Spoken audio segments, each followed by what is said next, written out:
Everybody, and thank you so much for coming. And the reason why we start at an exact time, just so you know, is because all of this is being televised live on Hauʻula TV. Plus, we record it anyway. So thank you for being here tonight. There's so much to share with you. We'll be together for the next 2 hours. And then after that, a lot of us stick around for at least another half hour. And we'll get into the ground rules. But one of the things we love to do when we start these town halls, and this is our 9th one this year, one of the things we love to do is we start off with a pule, and we have Auntie Keller Miller here tonight. And I don't know the other two ladies with you, but come on up and we'll introduce you. Okay, come on up. All right.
In our pule kako, our righteous eternal Heavenly Father, as we bow our heads this evening, with gratefulness in our hearts for having all these officials here in our moku, on Ko'olauloa, and in Hauʻula.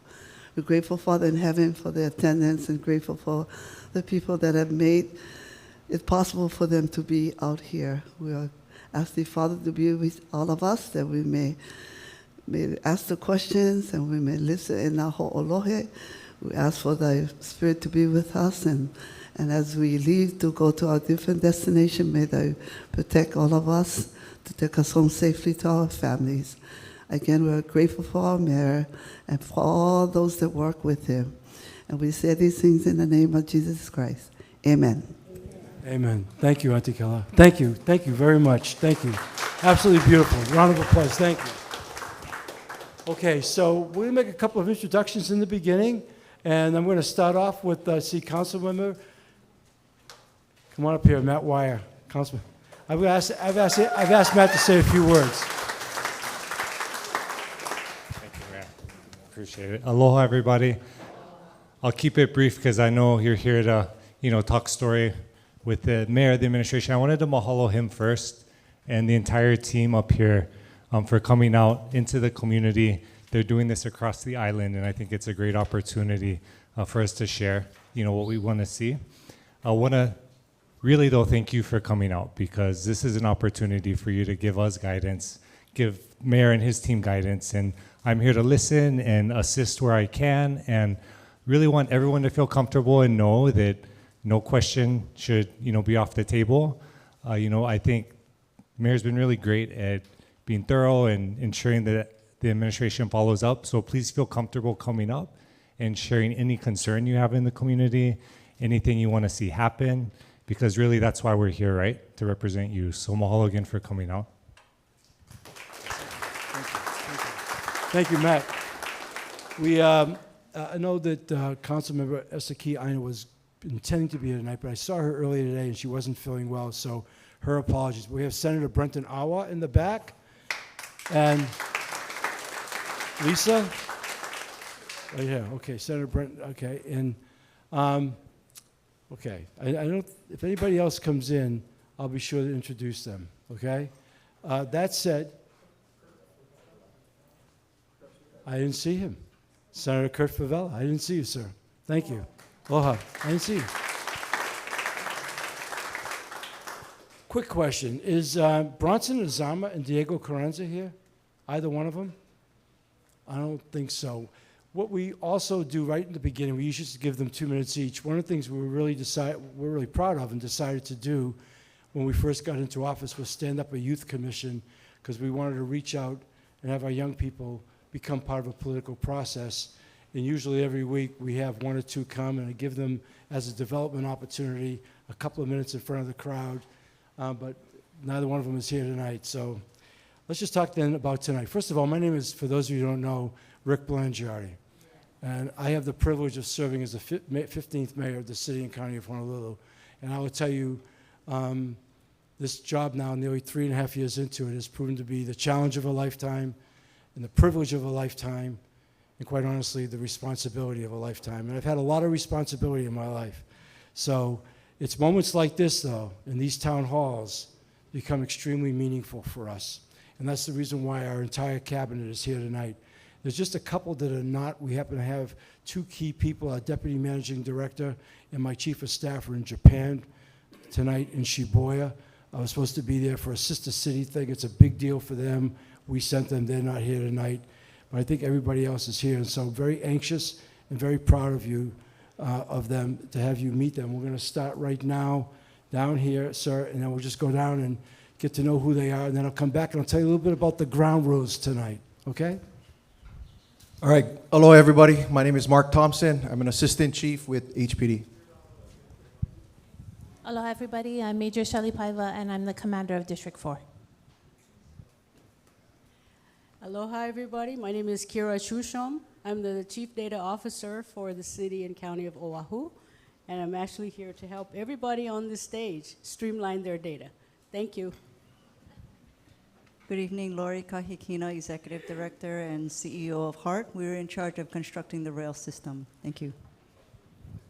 Aloha mai kākou, John Nouchi, Deputy Director, Department of Transportation Services, DTS. Hi, my name is Jennifer Walter. I'm the Deputy Director of the Department of Emergency Management. We help coordinate preparing for, responding to, recovering from, and mitigating against disasters and large-scale emergencies. Good evening, aloha. My name is Nola Miyasaki. I'm the Director of the Department of Human Resources. We have the privilege of managing more than 10,000 civil servants and employees across the city, across the island. And as you probably heard, we're hiring, we're open for business, and I've got some of my recruiters outside, Andrew, so if anybody wants to get information, we'd love to share with you why the city and county is one of the best places in the state to work. Thank you. Aloha, everyone. I'm Kevin O'Shea. I'm the Deputy Director of the Mayor's Office of Housing. It's a pleasure to be here tonight. Good evening, everyone. Mike Formby, Managing Director. Aloha, good evening. My name is Matt Gonzer, and I serve as the Executive Director for the Mayor's Office of Climate Change, Sustainability, and Resiliency. Aloha, everyone. Mike O'Keefe. I'm the Deputy Director with the city's Department of Environmental Services. We manage most of the wastewater on Oʻahu, and that includes 2,100 miles of sewer system, 9 treatment plants, and 71 pump stations. We also manage most of the island's solid waste, including most of the curbside collections on the island and H-Power and the landfill. Aloha mai kākou, Ernie Lau, Board of Water Supply. Hi, my name is Jim Ireland. It's hard to follow this guy. I'm the Director of Emergency Services. We have EMS, your ambulance service, CORE, which is the crisis outreach team addressing our houseless population, and formerly Ocean Safety. That was part of our department up until just very recently. They are their own department now, but I will be assisting them as they choose a new chief or director and go on their way. So that's very exciting for us. I'm glad to be here tonight.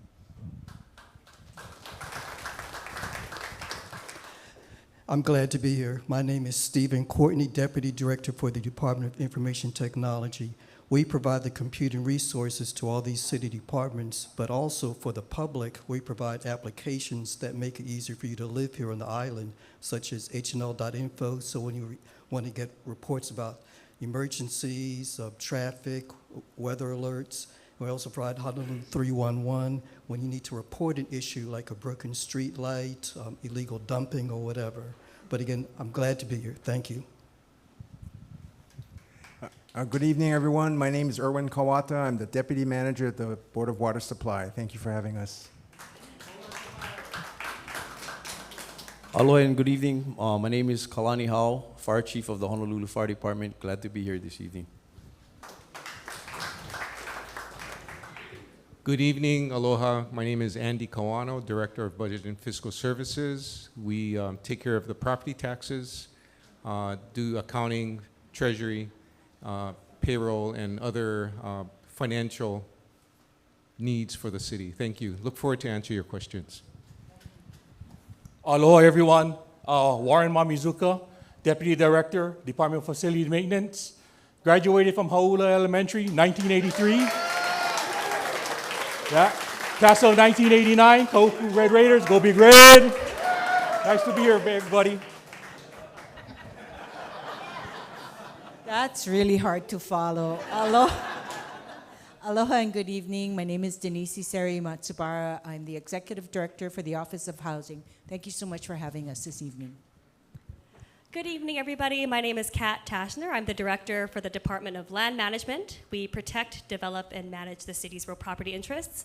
I am also the mayor's neighborhood rep for this neighborhood board, so very nice to see you all in person. Good evening, Kim Sparlin, Deputy Director of the Office of Economic Revitalization. If you haven't heard of it, not surprised, we're in the newest office in the city, and we're really focusing on trying to make Oahu a good place to do business. We have several programs that support small businesses. We have some of our staff outside. If you are interested or you have a small business, we want to put you in touch with some low to no cost resources in our community. We also have money at the University Hawaii system that's across the whole state to help with workforce development. So if you're interested in upskilling, we've got some money for you as well. So by all means, reach out to us. We'd love to hear how we can help support our economy and your vision. Thank you. Good evening. My name is Brian Gallagher. I'm the Deputy Director of the City's Department of Design and Construction. We work with the various departments like DTS, DFM, Parks, Police, Fire. Whenever they need heavier design and construction needs, they come to our department and we work together to figure out a solution. Thank you. Good evening, everyone. Thank you for welcoming us into your community. My name is Laura Thielen, and I'm the Director for the City and County Department of Parks and Recreation. We manage the city's over 300 parks, the botanical gardens, the community gardens, the street trees, and also manage a number of programs, including Summer Fun, which will be starting very soon at Hauʻula Community Park. Aloha, I'm Anton Krucky. I'm the Director of the Department of Community Services. We do all the human services activities for the city. So within our department is the public housing and the home loan programs and such. We also have Work Hawaii, which does job placement, job training. All the HUD money comes through a department within our department that we distribute out to our service providers. Also, we have the Elderly Affairs Division that's putting out its 4-year plan right now, dealing with the elderly population, which is one of the fastest growing populations in the country in Oahu. And so also we have the grants and aids. We manage that program. The mayor has also saw fit to put the child care coordination and homeless coordination in our department.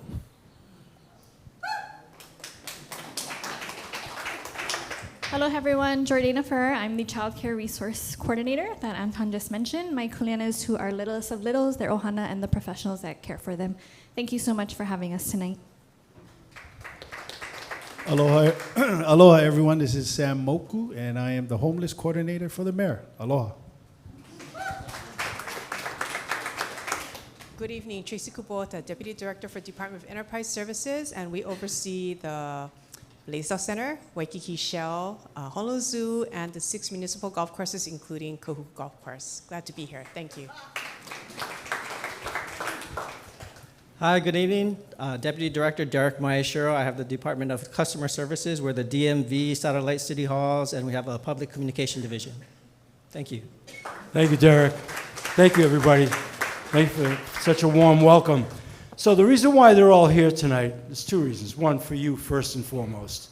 By having the men and women that are here and their level of expertise and knowledge in their respective fields, you know, you're going to get direct answers, because it's not all about you asking me questions tonight. We bring this resource here to you, and not only is it tonight, but it can be an ongoing connection for you. When we first started doing these last year, we did 11. This is our 9th this year. I think I said that. That means this is our 20th. And the way we positioned it when we agreed that we were going to do this for us was this would be a journey of learning. And I can tell you that every district is different. People have different feelings, different reactions, different, but there are certain common denominators as well. And so, even though there are people behind me who may not get asked a question tonight, our approach is sort of a holistic approach, because this team works together. And one of the things that I learned early on being mayor in the city, very seldom is it just one department that handles something. And so we take a lot of pride in our collaboration and our teamwork and getting things done. So everybody is here to listen intently, spend the next couple of hours with you, and hopefully make this a very meaningful experience for you. Now, I kind of misspoke in a way when I said back to give you the ground rules. It's kind of the old coach in me. It's more or less a request, okay? What we know is that if you're here tonight, not only do you love this place, but you're passionate about it, and there are probably some issues that have been long-standing. Perhaps there's some frustration, anger, whatever, I don't know. We just ask you if you can keep it civil with us, and we promise to keep it civil with you. That said, what we don't do is we don't filter the questions. So you're free to come up here and ask us anything you want. That said, we are not here to make any speeches, and we're not going to ask you to make any speeches. So I don't want to be rude to anybody. I don't. But if you're up here and you're going too long, I'm going to cut in and say, what is the question? Because our intent is to answer as many questions as we can for all of you to make it meaningful. If we get on one topic and we've exhausted that topic, I'm not going to stay on that topic. We're going to move on to another topic. I think that's fair to everybody in this room. So we've practiced this, and it's worked out really well. And at the end of the night, it always feels good for us to know that we've tried to cover as much as we possibly can, because there is a lot to cover. All right? The other thing I'm going to suggest, strongly actually, is don't form a line, because that is distracting to people sitting behind. We have plenty of time to get to everybody, and if for some reason between now and 9 p.m. we don't get to you, as I said earlier, at a minimum, we stay around for half an hour afterwards, and we'll follow up with that, okay? We'll follow up with you. But I'd like you to be able to come up here and feel free to ask your question, and the only caveat is that you may not like the answer, okay? Just fair play. You can ask us anything. We're going to tell you the truth, okay, to the best of our ability. Is that fair? All right, so that said, who wants to go first? Carl. Okay, okay, Auntie Keller, we'll let her and I'll go to you, Carl. Go ahead. Since you did such a beautiful pool, No, the only reason I wanted to go first because I have a graduation party to go to. Okay. Well, but, you have the floor. Mayor, my question is like the last time when you came to Laia is the swimming pool for our athletes at Kahuku High School. We have not heard anything. We only hear the little gossips here and there, or they forgot about us. But just to ask the question, when are we going to have a swimming pool so that our kids, our athletes can practice at a most convenient place, and that they don't have to come all the way to BYU and beg them to let our children swim or practice? Okay. If we had a place called Beauty Hole like we used to have, then that was different. We didn't have to have somebody letting us the swimming pool at BYU Church College at that time. But all right, a simple question. So I get it. With a simple question. I can promise you this. I'm going to let Laura Thielen speak, and I'm happy to speak too, because we have not forgotten you. We have had numerous meetings on the swimming pool, and Laura's here to give you an update tonight. Okay, thank you. Okay. Sorry, I feel. Thank you. So we are working with AES. We've been exchanging an agreement back and forth. What we want to do is work with them to move as fast as possible on the design. We're looking to fit both a swimming pool and a recreation building at the park without displacing the two multipurpose fields or the baseball field. So we know it's going to be a little bit like a game of Tetris, and what we want to do is once we finalize the agreement with AES about what part of the design they would do and the permitting, what part of the construction we would do, is come to the community with a map of a park and then cutouts of, we have 21 pools around the island. So what's the size of the pools and the support buildings for them? What's the size of the rec centers that we have? And then kind of figure out as a group, where can we place that in the park without taking away any of the existing recreational uses? We think we can fit things in, and we think that there's going to be utilities and the locations for it, and we would like to be able to work with AES so they can begin the design, because they can work a little faster than us, and then we can start working on the contracts for the construction. So we're feeling like the conversation's going, but as you know, when you get into a project that's this large, you're going to have to write out the details. And so we've been exchanging that written details to get it all worked out. And then once we can sign that, we can start moving on the work. Well, we've appropriated money. You want? Correct. We have appropriated $1.5 million of city funds to start moving the project forward. And then the mayor has negotiated additional support from AES above and beyond the commitments that they made to the community some years ago. So they're going to make a generous contribution. And not because as well. he's sitting right to my right and he got up here tonight, but this guy, Matt Wire, had everything to do with that. So thank you, Matt. Councilman Matt Wire. And plus, we have a standing commitment. We actually got AES to come up another $1 million or $5 million of their seed money as well. We're going to make this happen. We're going to make this happen, okay? And we want to make it happen as fast as you want to have it happen. But there is a process, as Laura said. I remember we were here about 6 months ago. Somebody challenged me and said, "You've ever built a swimming pool before?" And I said, "No, but there are a lot of people who know how to do that, and those are the people we're going to get engaged with, and that's what we're doing right now." So as Laura said, it's not only the pool, it's the rec center as well. I think we recognize what that means for this community and this side of the island. So is there anything else? Okay? Yes, ma'am. Thank you so much for being here, Mr. Mayor. Thank you. City Council. My question is, where have you looked anywhere else in Kahuku as to where we might build this pool? As you know, that park is not only for our high school when they do their workouts, football and things like that, but their sports, and not just sports, throughout the week. They have tournaments there. Now, I don't know where you're going to put an Olympic-sized swimming pool and whatever other amenities you're going to have in that location. So my question is, have you looked Yes, go ahead, for Laura. any place else in Kahuku? Because that's not a viable place, considering our kids play there from throughout the community. Call our law. And Okay, we have your question. Laura? So we know our district parks across the island are very heavily used and they can get crowded. We have identified a nearby piece of property and have reached out to the Kahuku Village Association about the possibility of moving them to the adjacent property. It's not sufficient for a pool or a rec center, but that would open up that space to be part of the park and for that development. So we do not plan on impeding any of the housing that's there. But that's I mostly want to in emphasize flood zone that area. because that came up last time. If you don't mind, Laura, would you emphasize that? Because somewhere out there was a rumor of sorts saying that we're going to knock down houses to do this. We're not going to knock down any of the houses. The houses are in flood areas. We wouldn't even be able to build there. We do not want to build there. We do not want to take anybody's housing away. We are opening discussions with the Kahuku Village Association.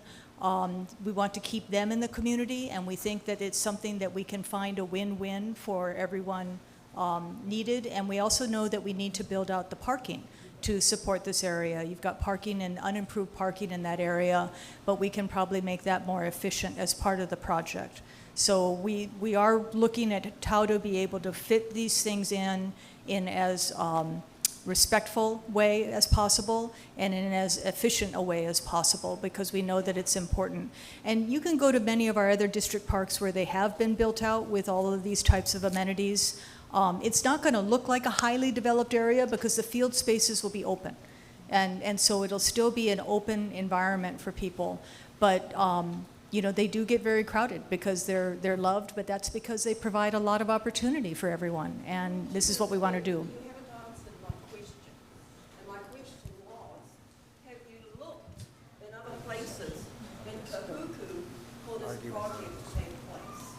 We know the answers to it, so we can go on from there.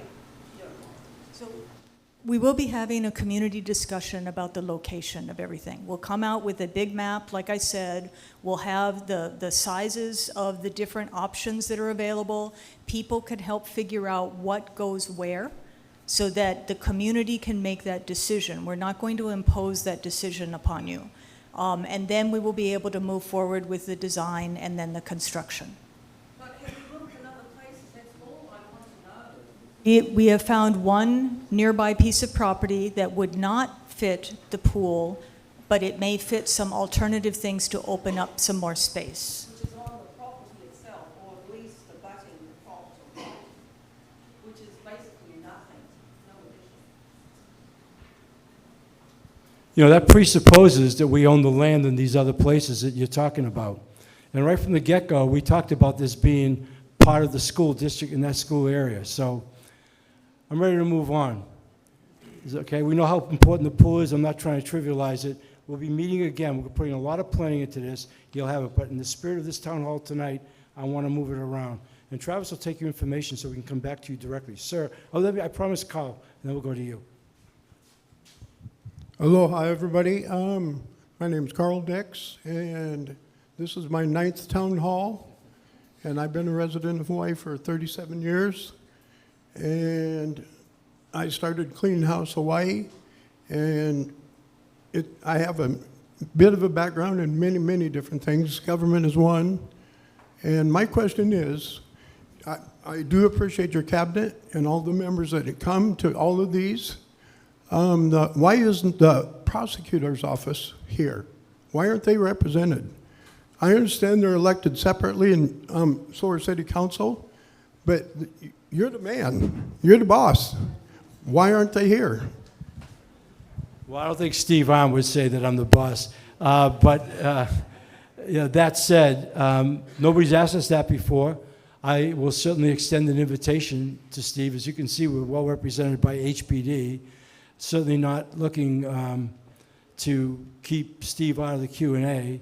It's not come up before, and typically, given the activities of the prosecutor's office, it's not necessarily germane to a town hall where a lot of his work he can't talk. But we can certainly express that. Mike? Yeah, I'd just say we haven't disinvited him. So we did? I said we have not we have not, disinvited yes. him. So he's welcome to come. And what I would recommend is that if you have a specific issue, we can take it to him. We can definitely, since you like to come to our town halls, Yep. maybe we can get him at the next one. Okay. Carl, anything else? My question is an important one because in these town halls, I've noticed that you struggle and your staff struggle with enforcement. And currently I have a vast knowledge of the prosecutor's department using homeless people to dismiss other citations, pass on crimes and profit. It's really bad. Hundreds of thousands of cases dismissed under homeless people's names. All right. Well, that's a big subject and probably not appropriate for a town hall. I appreciate your comments. Sir. My question is, I forgot to say, would you please introduce yourselves when you come up so at least we know your name? okay, my name is Larry. Hi, Larry. Okay. My question is, what percent, okay, we're gonna fund this swimming pool, right? 100%? Or it connecting with the high school? Is that the project in mind? That's what we have in mind, yes. Okay. You know, I many don't want to years- stay on one subject, but No, no, I'll but let it- you do this, Larry, on the pool, but we didn't ask you to pay for the pool. We're between the AES and the city, and that's why the planning is so critical, because this will not be an inexpensive endeavor to build this pool. Yeah. Okay. Well, my concern is, what's the percentage that the community use the pool? How many percent? I don't know. We don't have a pool Because yet. years ago, they built a new gym for Kahuku. It was a combined city and state position. Well, people living in Kahuku, we have to go play 9 o'clock at night, play basketball, because it's all used up. The women's basketball team, the young men's. Are they from this area? The people using that gym, are they from here? Yeah, but you only have to pay, you know, you go at 9 o'clock in the evening to play ball, you know. And what I'm trying to say is, you know, the same thing gonna happen because we, senior citizens want to swim in the middle of the morning. Sure. Or in the, you know. Very much so, yes. And they can't because they got polo practice or they got all this other stuff in there. And then, you know. I think, Larry, with all due respect, sir, I hear what you're saying. We got other issues to deal with to get to that point, but I can promise you, when we get there and we have this pool in the rec center, things will get scheduled accordingly. And if there's a big demand for it, that's great, but we certainly want to stay sensitive to our kapuna and the time of day that they can exercise and those things. That's part of the reason why, but there's also polo teams, there's young people learning swimming for all ages. Okay, I can't predict that yet. I think the first task for right now is to get something built that has never been built before. Combining with the state to build it is fine, but the maintenance of the pool and the facility, now it's still coming straight from the city or 50-50, halfy. Laura? I think the big difference for the gym and the pool, the gym was built on school property. The pool is going to be built on the city and county park. So the city will manage it, and we do have DOE come in and use a lot of city fields and facilities. We work to support the student athletes, but we also make sure that there's time for the kapuna, time for the keiki, for the swim lessons, the time for the other uses as well. So I've heard that about the gym too. The state built it and supposedly it was going to be shared, but it was built on school property. The pool will be different. The recreation building will be different. It's going to be on city property. The city will manage it, not the DOE. Okay, so only during school hours they'll be using the pool. Like I said, we'll permit baseball fields. Some of the schools will use it, but they don't use it all the time. They have to go in and apply for a permit along with other people. And we make sure that these facilities are open to the general public as well. So the city parks department keeps things open for everybody. It's not the exclusive use of the school. All right. Okay. Yes, ma'am. Aloha, everyone.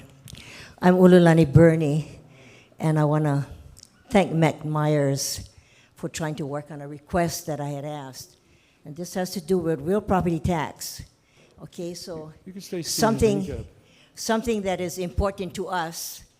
I had basically asked him to check on real property tax that I live in Kahana Valley, I'm on state leased lands, and I still pay just as much real property tax like everybody else, you know, out there in the community. And so, Kuleana lands, Hawaiian homelands, we have 999-year leases here. We have state leases here, and so I had basically asked him if he would look into it and see what kind of help we can get, because we would love to pay all that we have to if we just own the land, but we're leasing out there and we're still paying just as much. Thank you. Thank you. Andy Kawano, Director of Budget and Fiscal Services. Go ahead, Andy. Thank you for the question. Right now, right as of this time, I don't have the information you're talking about. So, Matt, I will connect with you and share information and get back to your name again. Sorry. Ululani. Yeah, we'll get back to you. Okay. Because some of the stuff we can't answer here, but if you want an answer, that's the reason why we're here. But now I know who I am. Yeah. In fact, we'll make sure you have Andy's direct contact. Okay. Andy's responsible for about $4.5 billion a year. He's incredibly astute and very, very good. Plus all the taxes and all that. He's the guy you want to talk to. Take nothing away from you, Matt. Don't get me wrong. Okay, sir. Honorable Mayor, Yes, sir. thank you for this opportunity to share with you community issues. My concern is the Turtle Bay Resort. Implementing today and tomorrow's development plan, and that is my question. In 1987, there were agreements between the original landowner, new owner-developer, City and County of Honolulu, communities of Koʻolauloa and North Shore, binding all parties to maintain open dialogue regarding then agreed upon development plan, exchange ongoing progress, and optimizing status of community benefits. By way of internal and external assumption, plans updating city agencies and city administration are moving development forward. Implications include deviating from a single master owner development dialogue. By way of the above, I believe communities are being mindfully left uninformed. I appeal to Kahuku Community Association Subdistrict 1, Neighborhood Board 28, to actively engage their binding entitlements. Okay. On behalf of the community, sample parcel activity claims have been dispatched to District Council Member Wire on November 16, 28, 29, 2023, requesting confirmation of permitting process. No update. Okay. I hear That you. is my- So that we're is going my to take question. that from you tonight. We're going to follow up with you. Yes, sir. We'll get Thank your you. contact information. That's a lot to answer here.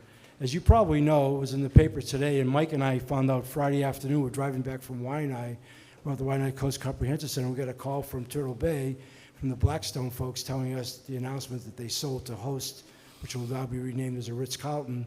One of our concerns right off the bat on the phone that afternoon was, okay, what kind of plans or whatever. So there's a lot at play right now, okay? And we'll try to figure this out. We'll try to answer. I think what I'm hearing you say is you have got no answer to the specifics. We'll do that. But I We have can't do not- that. What I'm trying to say is in the 87 agreement, Right. the community had a seat at the table. They've ignored it, Mike. So, and that's wrong. yeah, what I would like to say is we specifically raised that issue with the attorney and the principal for Blackstone, that the unilateral agreement did give the community a seat at the table. And so that's a conversation that we need to continue to have with them. But we raised that issue specifically with them. Thank you. I needed to know you knew that. Yeah, and also Matt. and we agree with that. That's Yeah.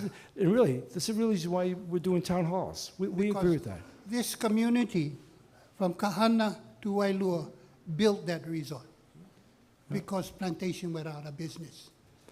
I remember They you from the deserve- last one. You they have deserve great at the history, table. great knowledge and history of this place. I have- remember. I have 50 years experience with the resort. Yeah. They didn't develop one community benefit, not one. Okay. All right. Thank you. Sonny.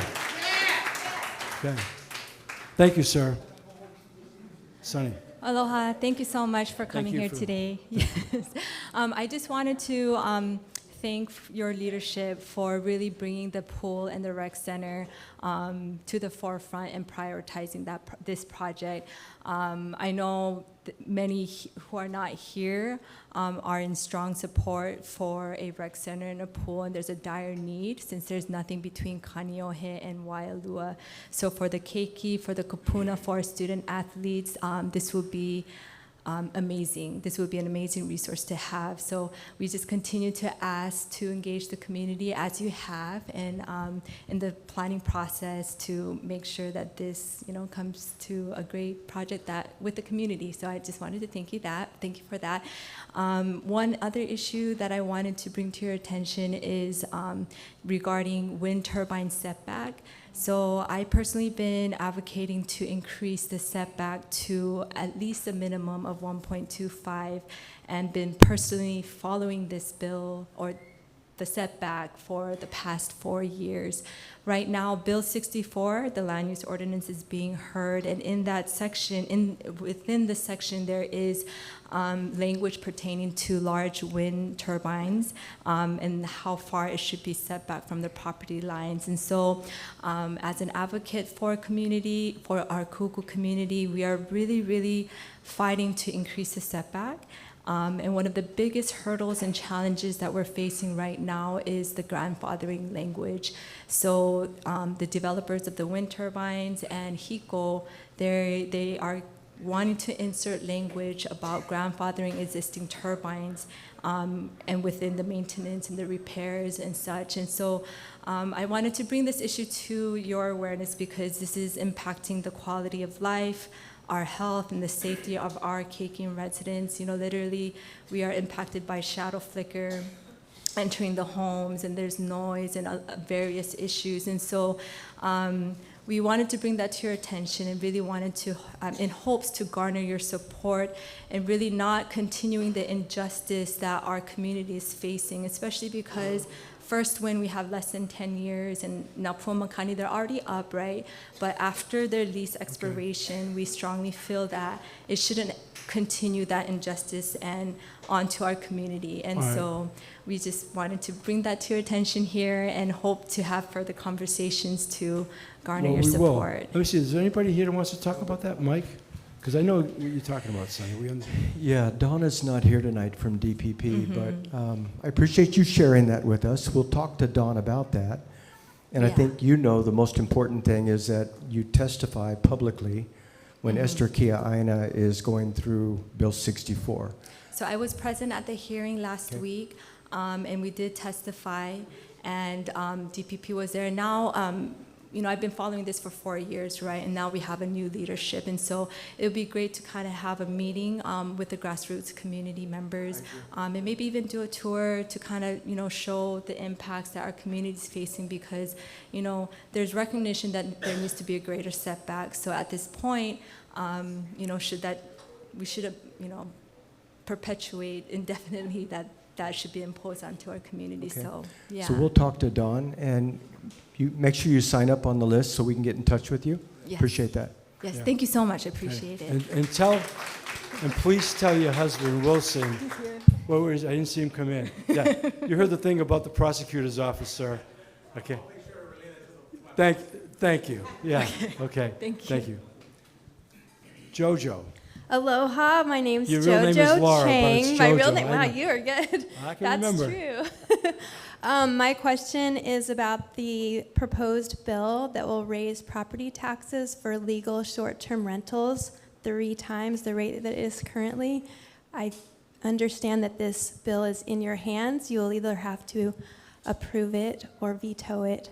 What is your plan, Mr. Mayor? I'm going to let Andy address. We've been talking about this, but go ahead, Andy. Yeah, so the bill is not in mayor's hand yet. On June 5th, council members will review the bill. They're going to do their 3rd reading.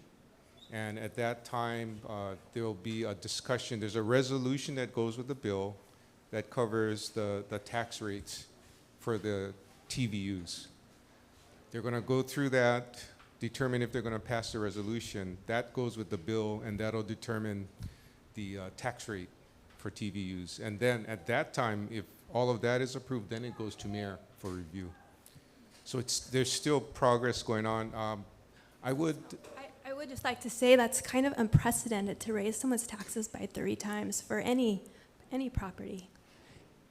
We have to look at every situation on a case-by-case basis, because we actually have of about the 1,800 people that fall in TVUs and NUCs, non-conforming uses, right, of properties that were grandfathered in. There were about 400 to 500 that actually are paying less taxes now because they were at the hotel rate. And the hotel rate is $13.90 per thousand in assessed value. The TVU rate is $9 up to $800,000 in assessed value, and $11.50 above that. So the TVU rate is between the bed and breakfast rate and the hotel rate, closer to the bed and breakfast rate. That's the proposed TV. It's as proposed. The $9 is the tripling of what is current, which has been $3, correct? There were some taxpayers at $3.50 paying the residential rate, but you know there will be some increases for some of the owners of TVUs. Some of them will not have much change, and others actually get a reduction. What about the bill that was proposed by Andrea Tapola? Laura, Jojo, you have to come up to the microphone because we're on TV. What about the 6.5% interest? Well, instead of from 3 to 6.5 rate that was proposed by Andrea Tapola, what about that? Is it still on the table in any way? So she proposed her resolution to lower the $9 rate I was talking about. I think to $6.50. She wanted it to be the same as bed and breakfast. The council members all discussed it, and I think 5 of the council members stated that they would support the proposed rates. And that's how it sort of ended. So her proposal didn't have much of a following. I would just like to thank Matt Wire because I think he supported it. Thank you, Jojo. Yeah. Okay, young lady, thank you. Andy, thank you. Okay. Oshana Lokelani Ko'ino no Punalu mai au. My question is actually also about taxes, and it's a more of a broad request. So you're mayor number 15, but mayor number 13 was Mufi Hanneman, and he orchestrated and drafted Kuleana land tax for Hawaiians that are still on their family lands. In Ko'olaloa, there are a few families that are on the land that they've always been on. And my bold request is, can you extend tax exempt to all Hawaiians? So people like Auntie Ululani Bernie, who's done so much work for our people, who is on leased land, just because she will never own it, doesn't mean that she shouldn't reap the benefits that someone like in my family has reaped for 18 years due to Mayor Hanneman. So you do have the authority to weigh in on taxes. So my bold request is, can you give a land tax exempt to all Hawaiians, not just those in Kuleana, because you're limiting it to genealogy, and that can be divisive. Mahalo. Yeah, a very good question. What I want to say is that when we assess taxes and when the laws have been developed over the years, one of the key objectives when we change or amend tax law is to be fair, equity. And what we have always supported is that if we provide exemptions or tax credits in some cases to taxpayers, it has to be where those exemptions or tax credits goes to people that need it the most, people that are struggling, right, to make it day to day. So what I can say is that there are about 30 active bills currently that have to be thoroughly reviewed and assessed as to whether they'll be passed to amend ordinance. And we understand that council members are going to set up a permitted interaction group so they can discuss the bill with administration, and not worry about sunshine laws. And then have a public hearing after that to discuss, the outcome of the interaction group. So we're going to work towards that. We typically don't do things like give a group of people all of the same benefits, because you have within that group people that can afford to pay the taxes, and we have to pay. It's a team effort. People have to pay the taxes if they can afford it, and if they are on properties where the taxes are due, because we have to provide services. We have to collect the revenues. Real property taxes is the main source of revenue for the city, and we use those revenues to provide services, whether it's police services, fire services, water safety services, parks, and so on. So we have to pay our bills. So the process has to be such that it's fair. And we're working on it. Yeah, and I hope I didn't give you the impression that I don't understand my authority in taxes, or I'm looking to pass the buck. That's not the case at all. As Andy just said, there's some 30 bills being discussed. That in and of itself is its own body of work. So it's sort of like, as Jojo said, if something comes to my desk at that time, then we go through discourse. But I'm not looking to pass the buck on anything like that, and I understand the commensurate responsibility that goes with those kind of decisions as well. Okay? Thank you. Next up. Aloha, Mayor. Aloha. My name is Henny. I'm the 15th generation. I grew up in Laie Kawai, Laie Malo'o. I want to talk about something that is affecting all of us, and that is the high cost of living in our state. It is affecting every one of us in every aspect of our lives. And there are people moving away, leaving. They cannot afford to stay here in Hawaii.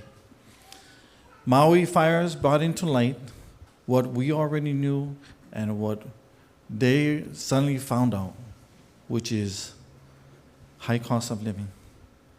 They can't buy any house. They have to work 2-3 jobs. We think Oahu is expensive. Maui is even worse. And we're leaving in droves. We're short. HPD, we're short. Major and captain, they can tell you. In EMTs, fire, people are living. They're leaving for a better life where they don't have to struggle every day just to make it paycheck to paycheck. We Senate Bill 2919, where the people finally found something that they didn't have to make a gambling house, didn't have to make an ice house, a drug house, a prostitution house, things that are illegal. A piece of their property, a garage, ohana dwelling, a 1 unit, where the homeowner that lives on the property, in fact, I wish Donna was here, that the owner can host people, that brings people to Hawaii, that spends their tax dollars here in Hawaii. TAT tax, over $100 million. Where did that go? Where did that go? Give it to the people in our brothers and sisters in Maui. Each one would have had 100 homes. We wanted to do something that we thought would not only advertise how much we love this island where we grew up, and we want to die here as well. We want to live here. My people, Hawaiian people, we're going to be extinct in our own homeland because we can't afford it. We can't stay here. We have to move. Vegas, 17%, Clark County, increased by 17% all locals from Hawaii. They had to get a Hawaiian language class in their high school because there were so many locals there. Right. So, Henny, in this spirit of this, I want to be as respectful as anybody could be, given who you are. Is there a question here? Because yes. What you're talking about, we live with. Yes. We're aware of the out-migration. Yes. We're doing anything and everything in our consciousness. In fact, just today, I talked to the executive director. I don't know if you saw yesterday, the food bank released a whole bunch of new statistics. Mhm. And I was on that board for 18 years. Yes. I've never seen numbers like now, what the Alice report is and Yes. everything else.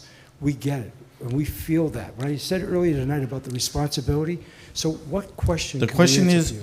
we want to govern our own property. We want that garage that's helping us not work 2 or 3 jobs or overtime, spending time away from our kids before they grow up and they have their own family.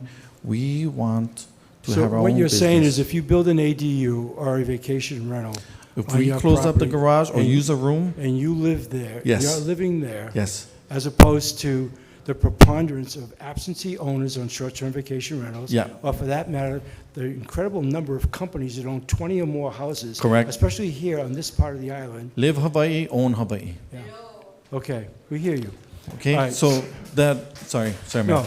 So when we came into office, Correct. right, to give you some context, 2019, things were rolling along great. We had 10.6 million visitors in 2019. It brought in over $18 billion in revenue and over $2 billion in sales taxes. And the place was overrun. Local people were subordinated, and people that were coming here to pay good money were subordinated. It was not going anywhere. And if COVID had not happened in 2020, it was all set to break 11 million. Okay? If you talk to the hotel operators in the state, they will tell you that the sweet spot for visitors at a high level of occupancy, 90% plus, 12 months a year, which is ideal for any rental, for any hotel property, is about 8 million visitors. Okay? Is the that challenge now? for us, that's now too. They're not building new hotel rooms. The latest thing that went on is that Highgate just put 43 rooms in Waikiki. But hard to come by is a new bed and breakfast that's about to open, but that Marriott's going to run. We all see. Okay, so, let me just, so the challenge was, how do we stop the airlines? This was not popular with the airlines, from just flying everybody in, okay? Not caring about where they came from, how much money they spent here, whether even people pay taxes, and overrunning this place. And today, with social media and computers, what used to be a hidden beach now has buses pulling up to it. Social All media. of that, right? Exactly. So how do we stop that? So we got aggressive with short-term vacation rentals, but no law is absolute, nor is it perfect. So aggressive that we were fined $10,000 in 30 seconds. That means I had to Did you- abuse my wife 5 times in order to match that $10,000 fine. Did you get fined? Yes. Okay. I got fined for my garage, and that's over excessive fines, amendment number 8. And we were trying, not only us, sorry, Hawaii people, trying to make it, trying to do the right thing. We see the criminals that get away with everything, years until a gambling house is or an ice house is raided. But now when we try to make ends meet, Right. we get fined by Donna. Weaponized DPP. Well, we're not really trying to do that, but I hear That's you. how it feels like it, Mayor. I I'm going to be honest and straightforward with you and everybody. Yes. It feels like DPP is weaponized and it's coming after the middle class. And that's us. That's left. That's us that's left. Okay. Everybody that's working minimum wage, gone. You know why? They can't afford it. I understand the math does not work. That's why the math doesn't work. We get it.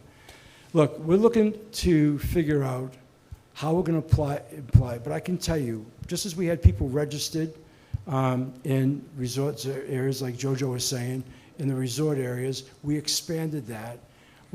We're taking a look at, very seriously, Henny, people who actually live like you're living, have a rental property, they're staying there. What we wanted to take away, and you should appreciate the purity of this, is that we wanted to take away neighborhoods getting turned into party houses, jacking up prices. That's why the owner would be on property to address that issue. I understand that. So that's what I'm trying to tell you. No law is absolute. So it wasn't that we overlooked that. We're now taking that into consideration to see if we can peel back on how we could possibly do that. We have the software now, which we didn't have before, that helps us monitor where people rent or whatever. And I actually, personally, I come down on the side, if somebody is living there and they can take care of them, I'm okay with that. It's the absentee owners that have ruined it for everybody. And So- that's a great number, a lot more people. So those that are absent, I agree. Those should, investment houses, more than 2, 3, 5, yeah, it does affect how much it costs to rent. But the owners that live on property, that want to make it meet, why not give us the freedom on our own property, our own garage, our own room? We get it.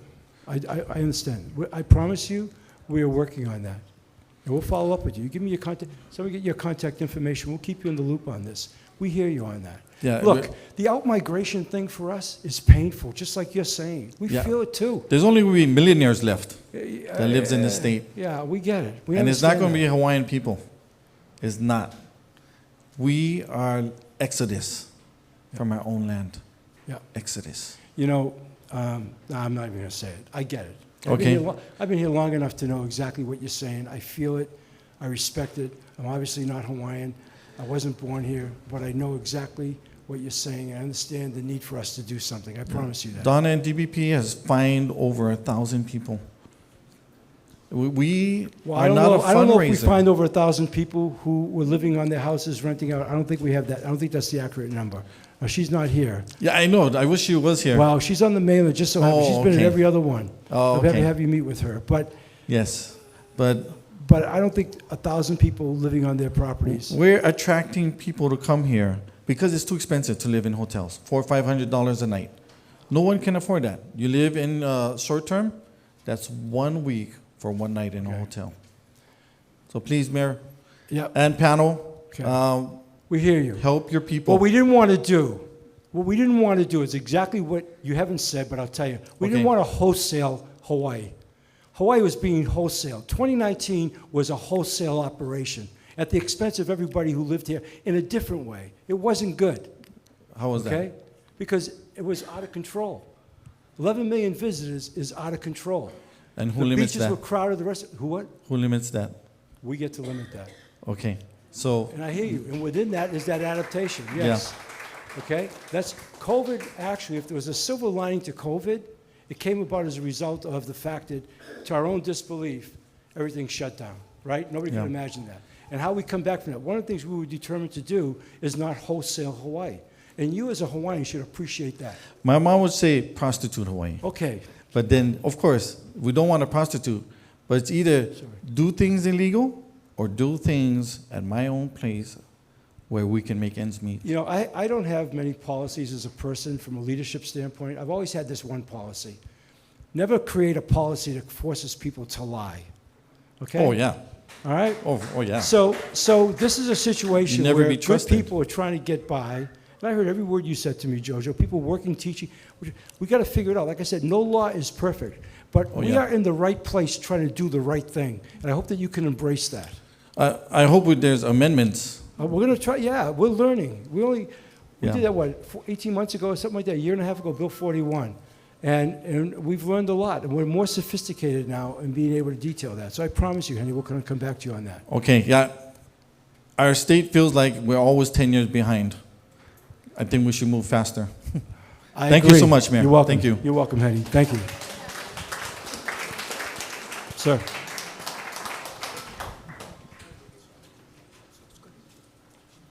Hello, everybody. Before I start, I think we all should give these folks a hand for coming out here to the community. Thank you. Thank you. After all these years. Good to see you. Good to see you. Not a lot of guys still calling me coach, but, you know, it's okay. It's good. I like that.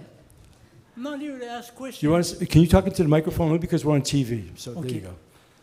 I'm not here to ask questions. I need, okay. Oh. Yeah. Let me speak loud. Okay, go ahead. I'm a resident at Koku, Elkley, Hauʻula Elementary. We've been having problems knowing that this is a city and county land that's being leased by several owners there.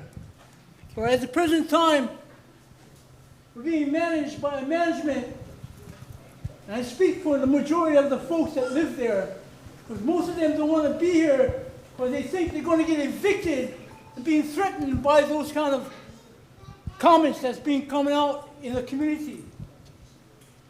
We have structures that are not being properly managed because they're breaking down in many ways, and yet the management that has been dealing with the property hasn't been doing much to coordinate what needs to be done. My name is Ernie Foster. I'm a resident, once again, from the Hauʻula Holly at Kōku Elderly Homes.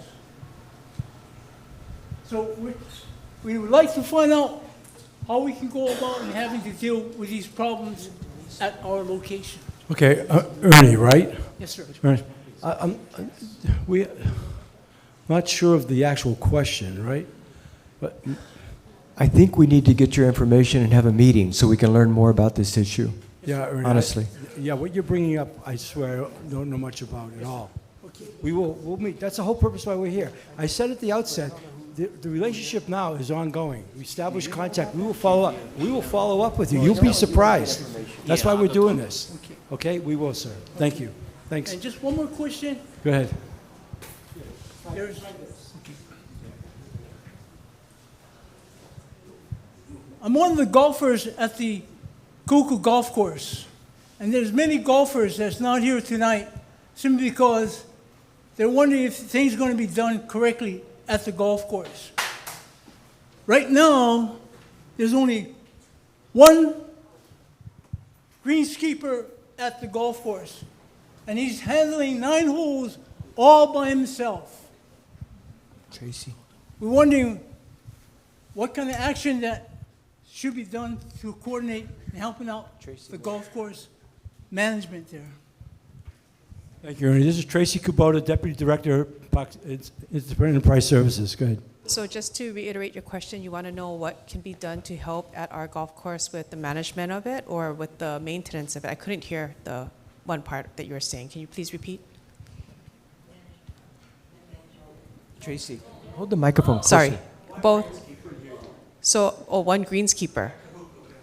Well, I know we have more than one, but we can work on what it is that your concerns are. Are you feeling that it's not well maintained? Yeah, they need more staff there. Staffing. Okay, we'll look into that for you. We can talk after also. Yeah, Thank Ernie, you. Anton Krucky is going to follow up with you right now, get your contact to talk about your first question. Okay? All right, next.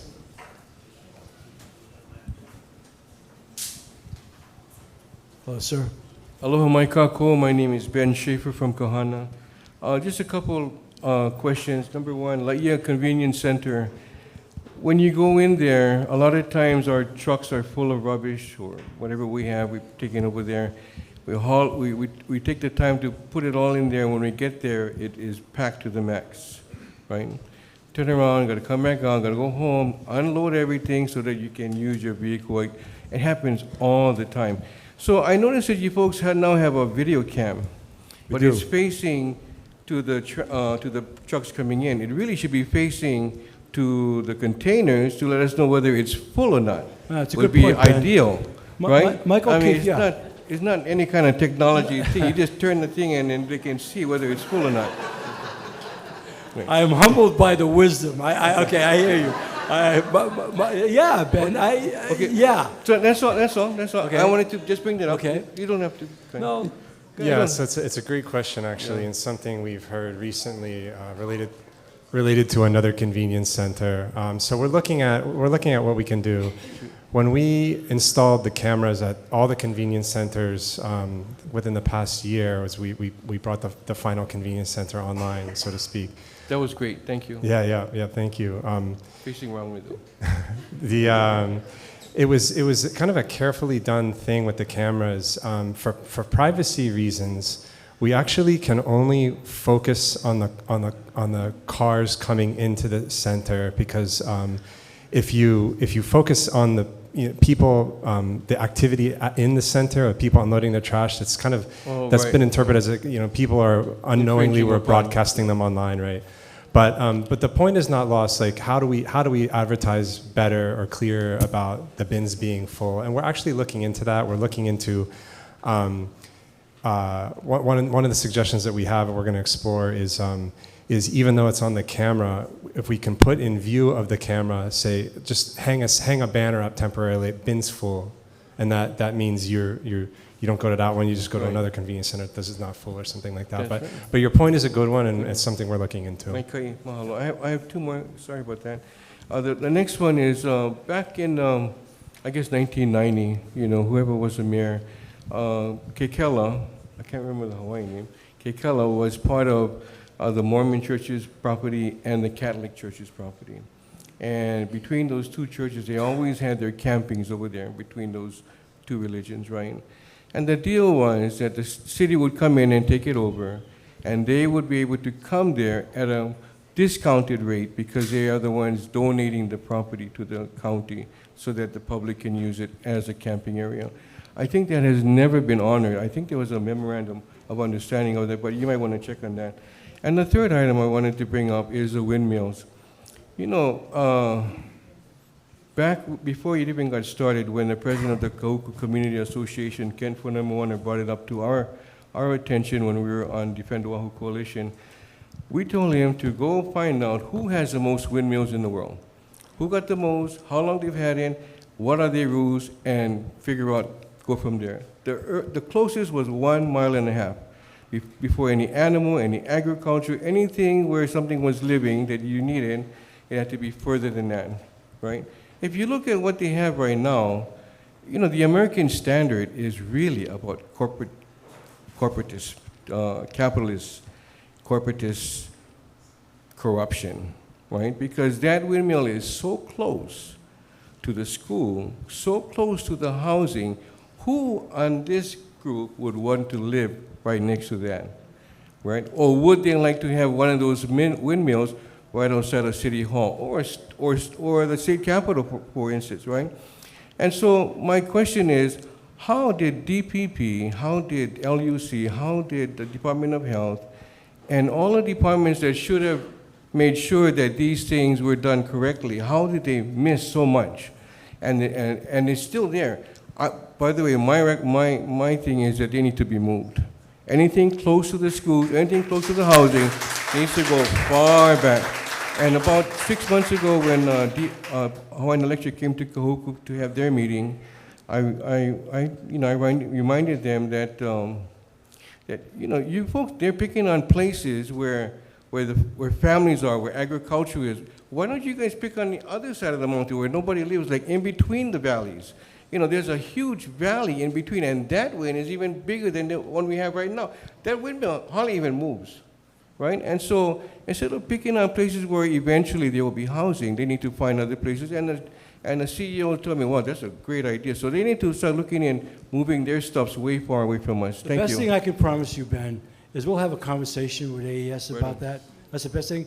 I said earlier tonight at the outset, we answer you as truthfully as we can. I don't know what went on before, not only because I wasn't mayor. I mean, I don't know what went into that decision-making and how it came to be. I can tell you this, though. I was running Hawaii News Now at the time, and I remember all the stories we did on the ground with all the people hearing that lament, that outrage. And I understand that. I don't know if ever they'll move anything, but I can promise you this. We'll have those discussions, and we'll come back to you. We'll tell you what we hear. Thank you. Mike, is there anything you want to say to that? No, that's perfect. We have a lot to learn about what happened in the past. Right. We don't want to do things again if they were wrong, so we'll get it right. Thank you, sir. Okay, thank you. By the way, this man here is Scott Humber. He's my Director of Communications, and Ian Shuring's in the back. Ryan Wilson and Brandy Heger's out here. Our communications team is here. And Scott actually used to be the news director at Hawaii News Now, and he remembers those stories. Okay, who else would like to come up? I'll give you my microphone so you can ask. Aloha, I'm Sylvia Kapu. I'm from Laie Malo'o. I'm here to ask questions. I don't expect an answer from you. I would like it to be documented in this meeting, and then if you could come back and answer our questions with Dottie at our Hauʻula Community Association meeting, that would be fine. I just want to bring some points up. After this heavy rain, I noticed that there were smells that were coming from cesspools in our neighborhood. And I know that the government is trying to encourage us to change to septic tank. I'm asking, will you offer a program to help us homeowners to be able to get funding so that we can do this? One at a time. Michael, we've had a lot of discussions about this, not just from the rate before. Mike. So it's a great question. So a couple of approaches. The cities has a couple of approaches to cesspools. One of them involves working with the state, but the first one is just a city program. So there's about 8,000 or so cesspools on Oʻahu. We have a plan to deal with about half of them, and that's by way of installing what are called sewer districts in communities that are still relatively dense, meaning there's homes kind of close to other homes, and then those homes are close to existing city sewers. So what the city will do is it will pay and install sewers in that neighborhood, and then they'll a main sewer line down the street, and then stub out to each person's home. That'll take care, like I said, of roughly half the cesspools that are on the island. The other half are in areas where it's not conducive to build sewers. There are homes that are either way far away from existing city sewers, and it just doesn't make sense to like build this huge sewer system to service one or two homes that's far away. It would be just costly and really difficult to build. So for those homes, it's going to be a more creative solution, and that's what we're going to be there. We're going to help. We're going to come up with a solution for homeowners. We're really going to rely on the state for assistance with that too. The state, as you probably are aware, has a deadline of 2050, I believe it is, to convert, to eliminate all cesspools basically, and get somebody either connected to the city sewer or have them do a septic tank or some sort of on-site treatment, but bottom line, no cesspools. And so that's a ways away. We don't really want to wait for 2050. We want to do it sooner. So we're actively talking to the state right now about, okay, we nail out these homes with the sewers. What can we do for the homes that can't get sewers to help them pay for on-site systems, which can be expensive. Okay, thank you. We could probably have that more discussion in our community association meeting. Another question, forgive me, is regarding the land next to the Hauʻula Shopping Center. I have sent emails to Matt Wire about the smell that often emanates from that land, because there's a piggery going on and there's no kind of catchment system. So it runs into the soil, and when we have heavy rain, it releases a foul stench.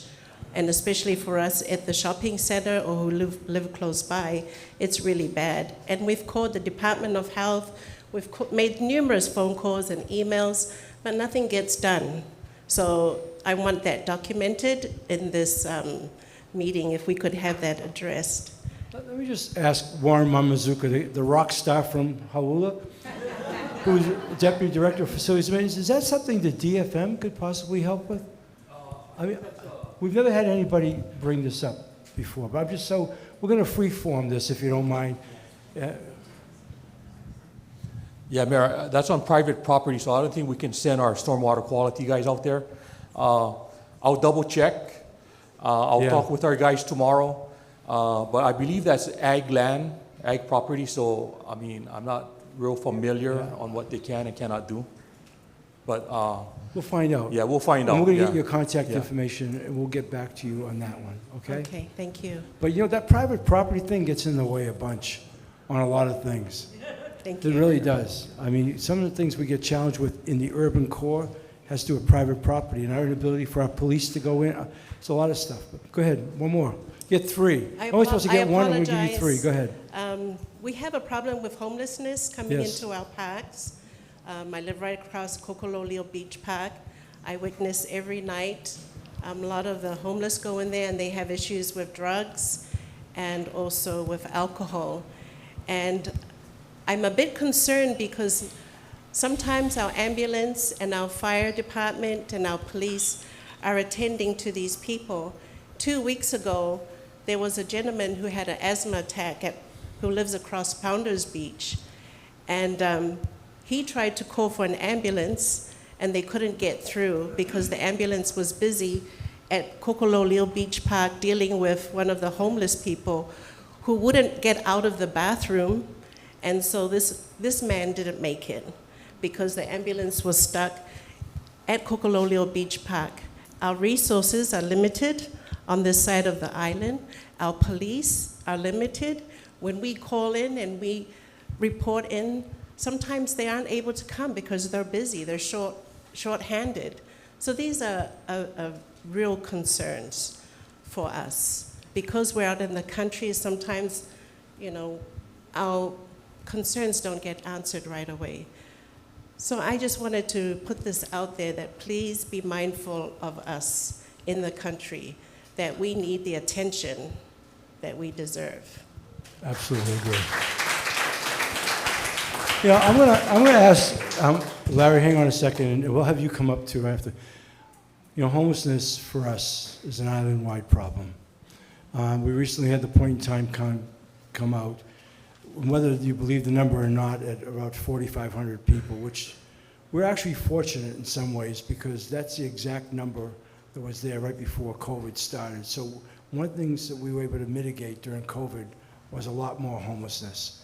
Even though it's up a couple hundred from last year, we're battling that. It's island-wide, but it's amazing that a population of that size, a couple of thousand of which, half or more, are chronic homeless.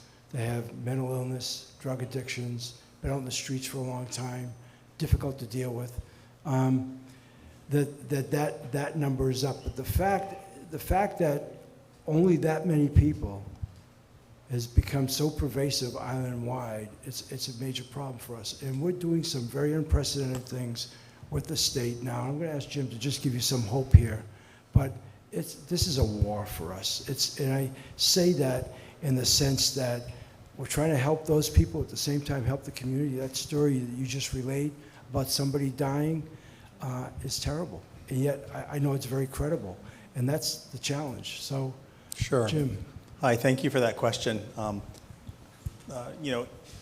Two issues here. One is homelessness and the disproportionate use of emergency resources, and we see that more so in downtown, but all over the island, and our remedy for that, but also just ambulances in general.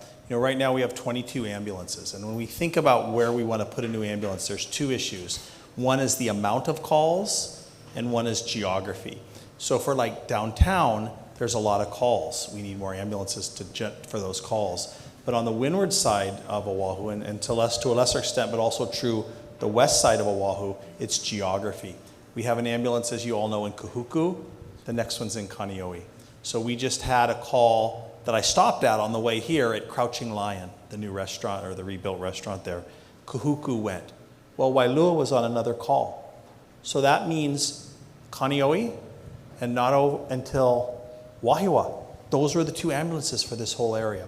So I talked to the mayor about this today, and our plan in next year's budget, a year from now, is to propose an ambulance for this side of the island, probably around Waikane, or maybe just this side of Waikane. So that way, if Kahuku's out, you don't have to wait for Kaneohe, the Waikane ambulance for come.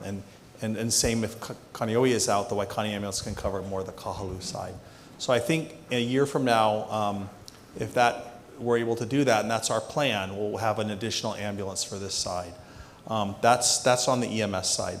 As far as the homelessness, our core team, it's been around about 2 years now, has been pretty successful, not as successful as I want, but pretty successful down in Chinatown and moving through the Moilili and Waikiki area. There's still a lot of work to do, but we're addressing homelessness. We're having them respond, the core team, in Old City ambulances instead of the ambulance, to not tie up EMS, to not tie up police and fire, to not tie up the ERs. But we know there's also communities affected here, Kahuku, Sunset Beach to a lesser extent, Wahiawa to a bigger extent. So our intention is to have the core team get out here and see more of these folks. We know mental illness is a big issue with the homeless. We know drug abuse is. And we're working hand in hand with our community services department, you know, and maybe Anton could add to this because... I'm going to ask Anton and Sam to say a few things. So Yeah, Sam, 'cause this this is is- an important subject. That was the point I was trying to make. For something that represents less than 1% of our population, it's in everybody's face around the island. And it's a real concern. And it's become, it's a chronic problem nationally, but we want to, I can only speak about what we're dealing with locally and the solutions we're trying to throw against this. Anton. Yeah, thank you, Mayor. It's a very difficult situation to address, and the combination of being out in the country and the resources here, you know, I appreciate that challenge. Now, what we're doing is we're reactivating those townhouses that are right below the Heiau, and so we're contracting with the state right now. I'm just finalizing the contract. They'll put out to bid for a service provider for a family shelter. Now, that's just the beginning, because from the shelter, you know, there's a progression that has to happen out of the shelter, but there's 30 rooms in those townhouses, so that can be a start. But one of the things I'd really like to ask the community is be willing that if we want to solve the problem here in the country, you have to be part of the solution. And one of the things that we can do that's pretty quick, right, is with our churches. And you have a very active church network. And the state right now has these tiny homes, these village homes, that they could place in a church parking lot. So if we took one church and we put 2 or 3 there, and the homeless could use the facilities in the church. So churches would not be just helping homeless, they'd be housing homeless, right? Which is what you have to do, because if you don't move somebody to a bed, they're going to be somewhere, right? And we need beds of many kinds. I think Jim talked about mental health and different things like that. But if I could call on you, if churches would contact me, we have programs that Sam and I can put together where we can put a small little home on a church lot, and we can work with you on more beds, you know, here in the community. Because the more beds we can put here, that's our better shot at helping you and addressing this. But the first step was this family shelter. But we need to make sure we have next places to take them so that the family shelter has more room for people to come in. It takes many different kind of beds to help, but if you'll help us, we'll participate with you and try to do the best we can. I'm really sorry about the gentleman that you talked about. That was a tragic situation. Yeah, and before I have Sam say something about our collaboration with the state, Jim, I want to go back to what we're doing and how it can be even better, because the whole real conversation, even nationally, I just got back from Washington, D.C., with a conference of 40 mayors I was asked to attend because of the work we're doing here, is shifted to mental illness. Because at the crux of it, that's what we're dealing with in a lot of cases, whether it was brought on by addiction or whatever, and you have to be able to treat that. And we're hiring a team of doctors now, where we have a doctor shortage on this island, to help with us deal with it and be able to maybe even be able to take some people in there. Is there anything, Jim, you want to shed some light on what we're doing? Because that's the other part of it, is how we do this. You know, yes, doctors, nurses, mental health experts to help the team. Right now we have emergency medical technicians, community health workers. But one of the other things I forgot to say is when I travel to the different parts of Oahu and meet with people in different encampments, a lot of times the people that are new to Hawaii are down in Chinatown, Waikiki, but the people in some of the rural communities are born and raised in those communities. Especially, you know, I visited a lot in Waianae, more so. And they don't want to go to a shelter in downtown. So the solution for them, being born and raised in that community, I'm hoping is in that community, whether it's out here or, you know, Waianae or what have you. And they have friends and family in the area, so they have support. Just like when people are new to Hawaii, their friends and family are somewhere else, and we want to get them back to their families somewhere else where they'll have that support. And sometimes they're estranged from their families because of their drug abuse or their misbehavior. And so I think really we have a good plan. It's just, you know, the team here and working with everyone to find a solution. Because if this was easy, it would have been taken care of already. Yeah, and look, we could talk about this for the rest of the hour. There's a lot we're doing. There's no simple solution. It's a very complicated problem. But I can promise you this. We're putting resources and ingenuity and know-how against homelessness unlike anything else before, okay? And we're actually working very closely with the governor, and quite honestly, since the state controls the Department of Health, we need their resources. The city can't do it alone. The fact that we're collaborating, I'll let Sam talk about this, I'm encouraged by what I think we can get done. And you know, we're not going to get it all, we're not going to take care of all of it. Our goal in the beginning is to cut it in half, and we think we can cut it in half. It's a scalable problem. Thank you. All right? Thank you, Mayor. I don't want to take anyone's time. No, but it affects everybody. The subject of homelessness affects people on so many different levels, emotionally. In fact, if I could just talk about one shift, and you just brought it up, Anton brought it up. The churches historically have been great in enabling homelessness, in feeding and clothing and whatever. We're asking them to take it to a different place and house homelessness, and not a terrible number on every church. But the governor, this again, working with the state, has those kahali made, and Sam could talk about that. We can put those. We put 36 in Kaneohe. You know, there are things we can do now in resources, and you'll see it manifest in the next year that have never been done before. That's the best I can tell you. Sam, one more thing, and then I just want you to hear one more, because just as he left the room, we talk about out-migration. The subject of homelessness is on everybody's mind. It's a big one, and we understand, we own the fact that we have to do something about it. I don't want this to be, it's not really a police matter. They're not trained to be social workers. There's other ways to deal with this. Sam. Excuse me. My mind is going 25 miles an hour right now. Okay, so the point in time count, I was kind of shocked that in our regions, I live in Kaneohe, that the point in time count had only identified 45 homeless in that point in time count. I think in Kaneohe alone, I can count 45 myself. But again, the point in time count is only, you know, a day when they come in and they count whatever they can find. The partnership with John Mizuno, who's working at the state under governor, has been very, very vital for our community. And the reason why is, as Mayor said, it's because of the resources they have. There's a lot of things coming down the pipeline. Obviously, a lot of it is happening in the Honolulu area. We're looking at the west side, but we are going to start looking on the Windward side, up here in the North Shore area, Kahuku area, to have a kauhale out here for our homeless people out here.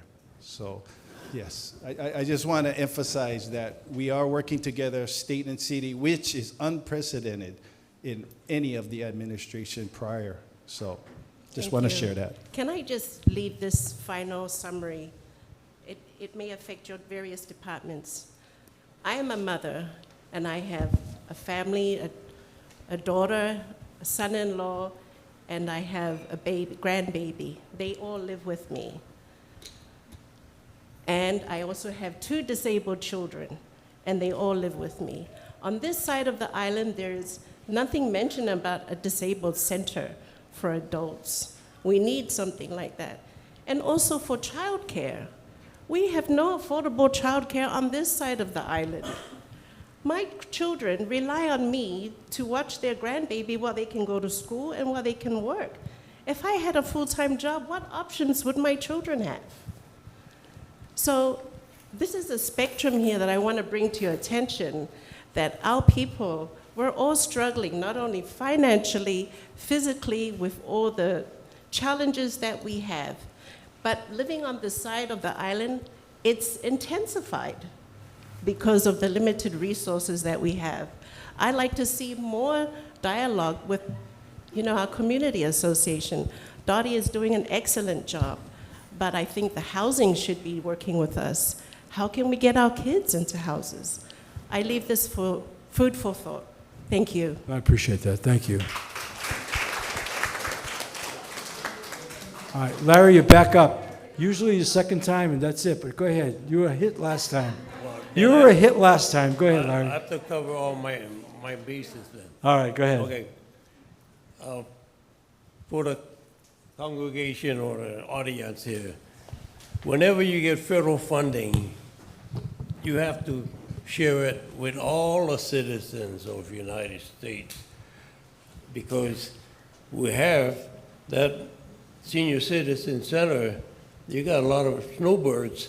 They come here 4 months and they fly back. Winter months come, they fly back here. So there's snowbirding. And so our senior citizens cannot get in because they're allowed to do that. And that's kind of hard because, you know, we need to kind of clamp down on it. But it's a federal funding involved. It's everybody, all the citizens of the United States. Yeah, I think that happens in a lot of places that are vacation areas where people go. I mean, I don't know what I can say to that. No, you go over there and you find cars covered with you know, cameras over the whole vehicle because salt area, you know, here. But anyway. What's the question, Larry? I don't want to talk about that because I want to talk about our, what you call civil defense. Well, it used to be civil defense, but the sirens. In Ka'uku, we cannot hear, at least I cannot hear, from Ka'uku Heights. I cannot hear the siren. Okay. And then every month they announce, you know, 11:45 or whatever. You know, I mean, nothing like letting the enemy know when to Where's drop Jennifer? the bomb. There she is. I'm going to have Jennifer come up here. She's our deputy director in charge of all emergency services. But Right, I still Jen. get one more All right. item too. But All right, Larry, let's try to take one question at a time. Okay. So thank you for your question. It's really important. I know the sirens have taken on a new importance to everybody since what happened on Maui. I don't want to pass the buck, but the way the sirens are maintained and installed is that the state actually owns the sirens and they maintain them. And when we have the siren test, we help out by practicing to activate them. And then we let the state know, people in the community report in, we get reports about what wasn't heard, and we give those reports to the state so that they can go out and make repairs. And so they are very understaffed in terms of their siren technicians. I think they're down to 2 people, not just for Oahu, but for the entire state. And there are a number of sirens that are out.